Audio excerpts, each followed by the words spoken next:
কেমন রাত হবে আপনার আর আমার, এটা বোঝানোর জন্য আগে মরণ থেকে বুঝাই। ও বাঁশখালীর মুসলমান, খুবই মনোযোগ দেন মা বোনেরা।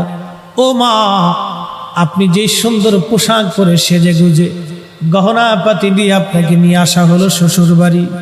মারে, আপনার ঘরের মধ্যে একটা বৃদ্ধ মা আছে, শাশুড়ি।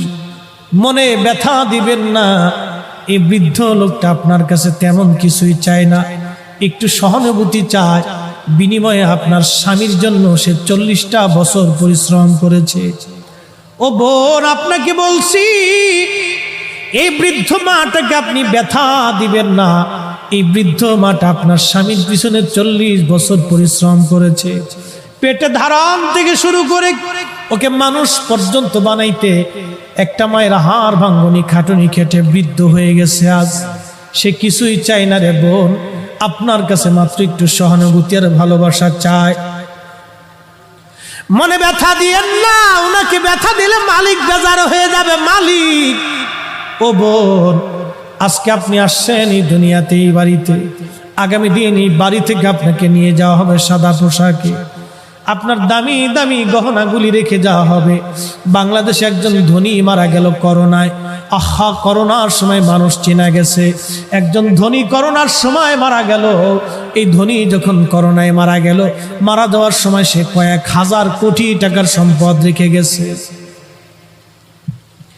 1 টাকা 2 টাকা না, কয়েক হাজার কোটি টাকা। একজন ধনী মারা গেল 80,000 কোটি টাকা রেখে। 80,000 কোটি টাকা। এখানে সবাইকেও যদি বান্ডিল ধরে মাথায় বাঁধতে বস্তায় দেওয়া হয়, তারপরে মাথায় করে নিতে পারবেন না। 80,000 কোটি টাকা রেখে কবরে চলে গেল একজন ধনী। এরকম হাজার হাজার ধনীরা কোটি কোটি কোটি কোটি টাকা রেখে কবরে চলে গেল। করোনার সময় কবরে তারে নিয়ে যাওয়া হলো। ছেলেরা ওই যে সংস্থাদেরকে ফোন দিয়ে বলল, আপনারা আমার বাবার সৎ কাজ করে দেন, করোনা হয়েছে, আমরা কাছে যেতে পারবো না। স্ত্রী গেল না, ছেলে গেল না, বেটার বউ গেল না, নাতিরা কাছে গেল না।